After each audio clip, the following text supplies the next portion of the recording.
Fala pessoal, e aí tudo bem com vocês? Hoje com mais uma aula de história aqui no nosso canal História Super Sincera. Já aproveito para convidar você a deixar o seu like, se inscrever aí no nosso canal e ativar o sininho de notificações para que você não perca nenhum dos nossos vídeos. Hoje nós vamos falar sobre Revolução Russa, tá? Um tema muito frequente aí dentro dos vestibulares e que faz parte de um contexto amplo que nós chamamos aí dentro do período entre guerras, tá? Claro, sabemos que a Revolução é de 1917, né, o início dela, é quando ela acontece, mas todos os seus vários desdobramentos vão se dar exatamente aí nos 20 anos que antecederam a Segunda Guerra Mundial. E é sobre isso que nós vamos tratar no vídeo de hoje, exatamente sobre o evento da Revolução Russa, com seus antecedentes, com as suas duas fases, né? A gente sabe que há a fase de fevereiro, uma fase mais burguesa da Revolução, depois você tem a fase socialista, né? Onde o partido bolchevique toma a frente da Revolução e instaura então o regime socialista na Rússia, que mais tarde vem a ser a União Soviética. Bem, sobre os antecedentes, a Rússia lá no início do século XX, então ela era constituída por algumas etnias, por algumas culturas diferentes, claro, com a predominância da população eslava e da cultura eslava, da etnia eslava. 80% da população, naquele momento, vivia no campo. E você tem uma Rússia com uma industrialização muito tardia, com um capitalismo assim incipiente, ainda nos seus inícios, tá? E essa entrada da Rússia no capitalismo industrial, que foi tardia, como já disse, ela foi coordenada com o capital europeu ocidental, tá? Principalmente de Bélgica, de França, de Alemanha, que fizeram aí, empresas desses lugares fizeram investimentos na Rússia naquele momento. Em relação à política, nós vamos ter o governo do Nicolau II dentro do regime conhecido como czarismo. O czarismo nada mais é do que um regime absolutista típico ali da Rússia, tá? Em que os imperadores eram chamados de czares. A situação russa, economicamente falando, não era muito boa. Tá? Existia um autoritarismo por parte do governo, ao mesmo tempo em que havia problemas sociais, tá? Ali no campo, né? Questões que são recorrentes nesses países em que há grande concentração de população no campo, tá? Má destruição de terra, exploração, em alguns níveis de fome. Tá? E aí, por causa deste regime autocrático e ainda num contexto em que a Rússia vai se envolver em uma guerra imperialista com o Japão, tá? Ambos aí entraram numa guerra tentando dominar uma região lá da China, e aí o Japão venceu essa guerra, tá? A chamada Guerra Russo-Japonesa, e é nesse momento que começam manifestações que são consideradas pelos historiadores como um ensaio para a verdadeira revolução que aconteceria em 1917. Entenda, o que existia ali na Rússia? Antes da gente falar dessa revolução aí, desse movimento, né, de 1905, que ainda é um movimento de ensaio para a revolução, tá? Entenda o seguinte, ali nós vamos ter alguns movimentos de oposição, tá? Dentro dos movimentos de oposição, o principal elemento é o Partido Operário Social Democrata Russo. Um palavrão, né? Partido Operário Social Democrata Russo, que tinha sido fundada no final do século XIX ainda, e ele acabou sendo dividido ainda antes desse processo de 1905. Em 1903 ele estava praticamente dividido em dois grupos. Um grupo era o grupo dos mencheviques, formado então por uma minoria dentro do antigo Partido Social Democrata Russo. Inclusive o próprio significado da palavra, né, menchevique, vem de uma palavra russa que quer dizer exatamente minoria. E o outro grupo era os bolcheviques, que que vem de uma palavra russa que quer dizer maioria. Então, essa minoria do partido, os mencheviques, eles eram defensores de uma revolução social burguesa nos mesmos moldes da Revolução Francesa. Eles percebiam que a Rússia era um país agrário que deveria passar a ser um país capitalista, industrializado, e aí então transformar essa Rússia já enriquecida pelo capitalismo industrial num país socialista. Os bolcheviques, que eram a maioria dentro do antigo Partido Operário Social-Democrata Russo, eles já tinham uma ideia mais revolucionária. Eles queriam transformar a Rússia de país agrário em país socialista imediatamente, fazendo uma revolução socialista nos mesmos moldes previstos lá pelo Karl Marx na sua obra Manifesto do Partido Comunista.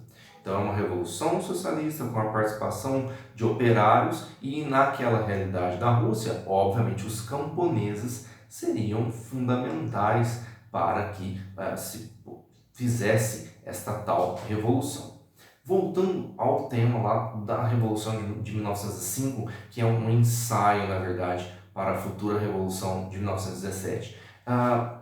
Por conta daquele problema da participação da Rússia na guerra russo-japonesa e perdendo essa guerra, problemas de fome, problema do governo ser muito autocrático, tá? Então começam manifestações anti-governo e é numa dessas manifestações que vai ocorrer o chamado Domingo Sangrento, quando a Guarda Real acabou lançando aí fogo, tá, sobre os manifestantes, que estavam ali fazendo uma série de exigências e acabaram então acabou acontecendo praticamente um massacre, onde morreram aí, tem estatísticas que falam em até 1.000 pessoas teriam perdido a vida neste Domingo Sangrento de 1905 na Rússia.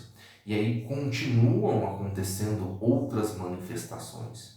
Inclusive a famosa manifestação no navio de guerra, o encouraçado Potemkin, que depois vai servir até como inspiração para a revolta da Chibata, um evento acontecido no Brasil em 1910, tá? Alguns anos depois da revolta do encouraçado Potemkin.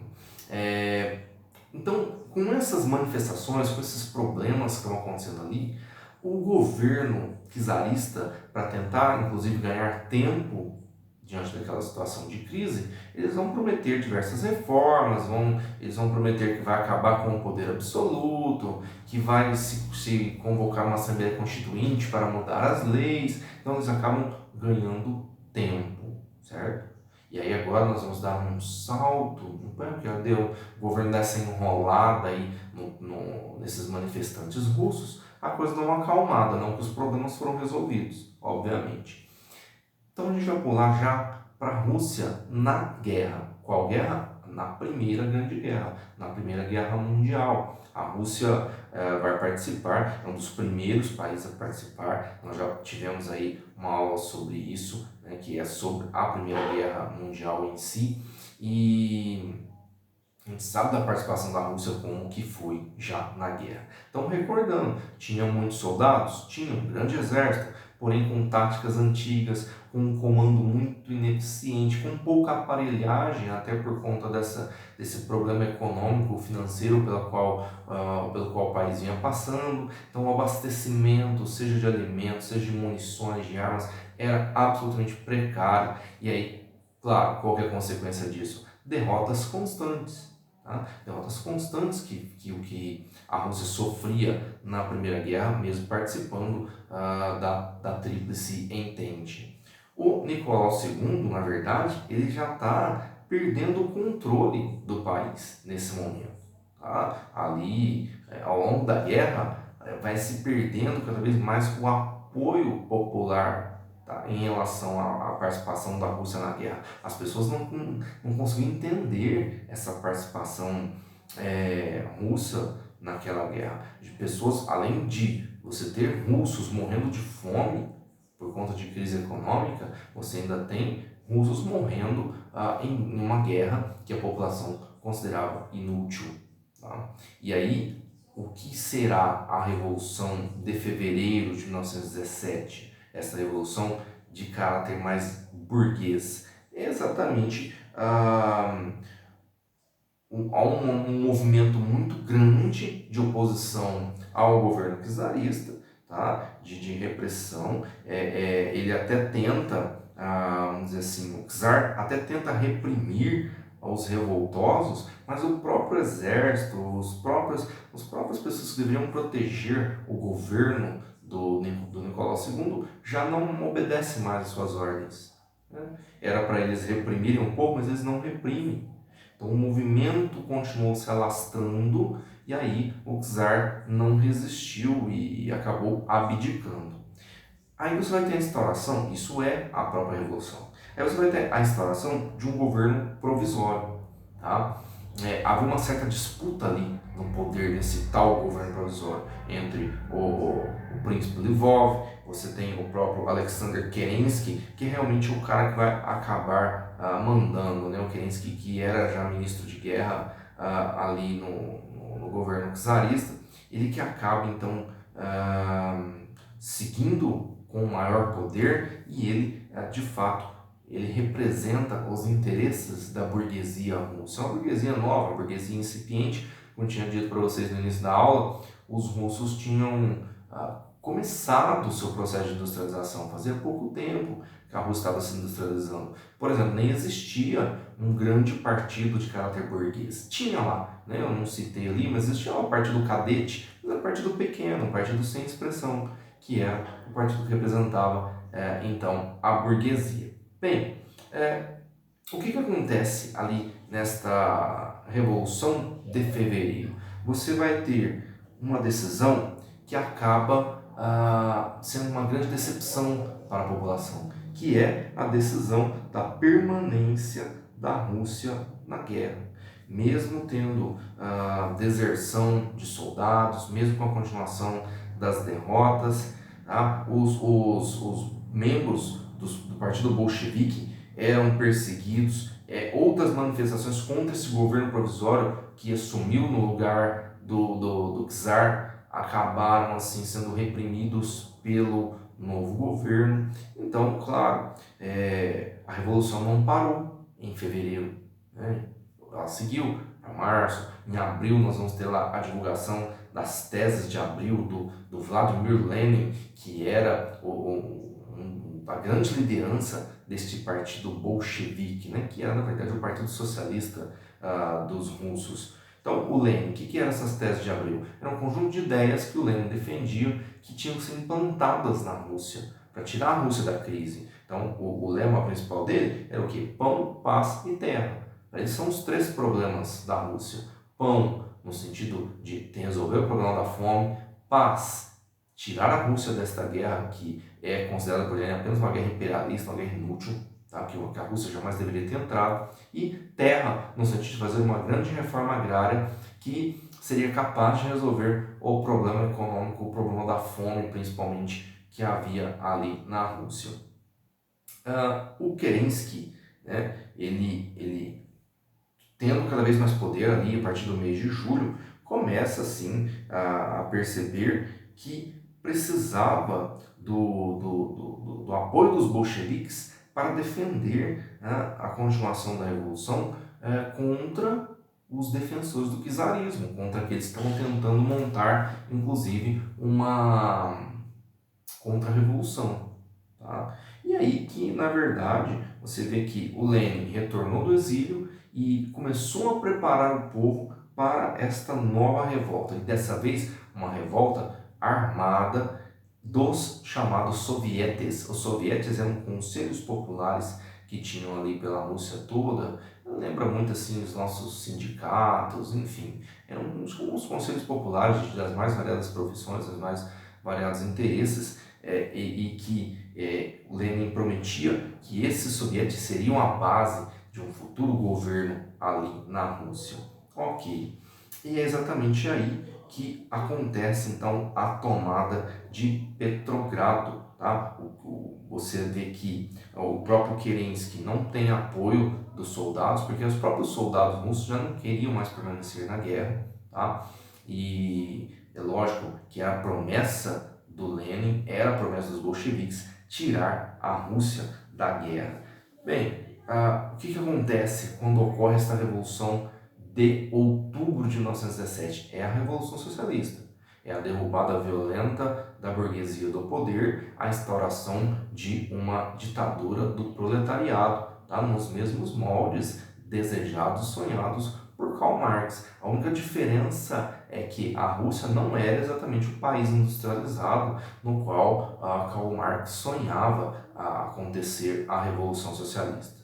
Tá? Claro que isso vai trazer algumas consequências diferentes daquelas que o próprio Marx previa no curso da Revolução. Algumas só. A maioria das coisas acaba se concretizando. Tá?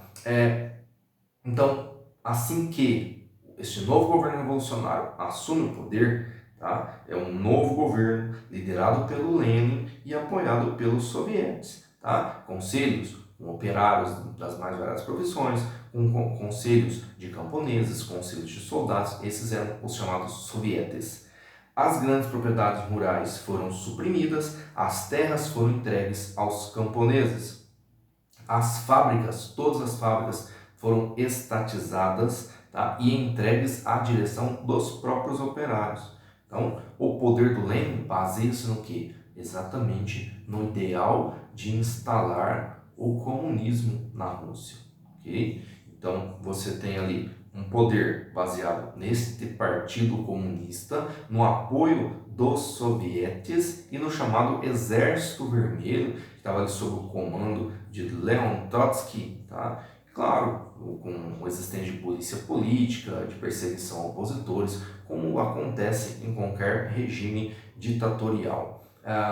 Por que tem que acontecer uma ditadura do proletariado? Entenda isso, porque as pessoas não vão entregar os seus bens, não vão entregar as suas propriedades de boa vontade. Então tem que ser de forma violenta este pensamento de construir essa sociedade igualitária pregada pelo socialismo. Okay? Então você tem que forçar o cara lá de baixo a descer e você força o cara de cima a subir para todo mundo ficar ali no meio. Tá? É o sonho, é um sonho que eles têm, tá? De fazer com que fique todo mundo no meio, bonitinho, né? Desce um pouco, isso aqui sobe, fica. Nós sabemos que o cálculo econômico socialista acaba não dando certo, não é assim que acontece. Né? O que ocorreu nessa experiência russa foi, na verdade, uma socialização das misérias e a formação de um aparato burocrático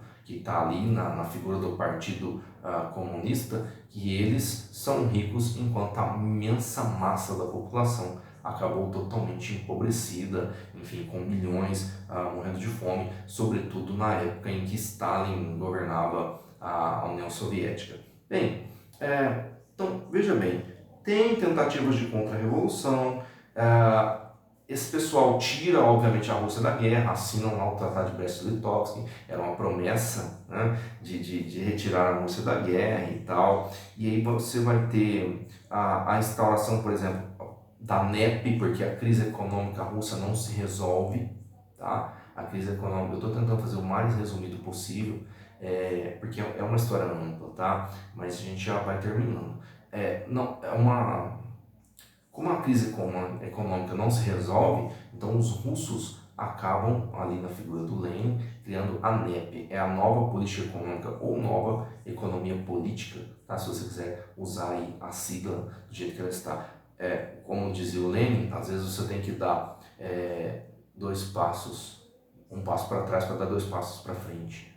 Eu acho que é isso, algo assim que ele dizia. Dou um passo para trás para depois poder dar dois para frente.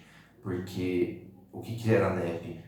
Abrir-se para alguns elementos da economia capitalista visando resolver o problema da crise, né? Resolver essa crise econômica da Rússia que não passava. Tá? Por isso que ele criou a NEP. Se não me engano, em 1922.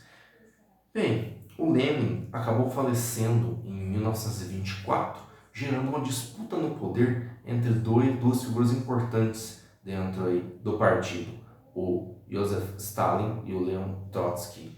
O Stalin pregava o socialismo num só país, que o socialismo se consolidasse na Rússia, que ele desse certo na Rússia e aí ele serviria de exemplo para que outros países seguissem o modelo socialista russo. Já o Trotsky, ele queria espalhar a revolução. Revolução, já fizemos a revolução aqui na Rússia, agora vamos ajudar aos operários, aos camponeses a fazerem a revolução nos vários países do mundo, no mundo inteiro, se possível. Né? E ficou esse impasse, essa briga entre o Stalin e o Trotsky, e o Stalin acabou vencendo essa guerra com o Trotsky. O Trotsky passou a ser visto como inimigo, passou a ser visto como oposição e foi perseguido, fugiu do país, se exilou no México. Depois o Stalin acabou mandando gente lá para matar o Trotsky no México mesmo, tá? Porque esse pessoal não aceita nenhuma coisa parecida sequer com a traição, tá? Eliminação de oposição é algo frequente nesses regimes totalitários, como é o caso do comunismo soviético, como era o caso do nazismo alemão ou mesmo do fascismo italiano.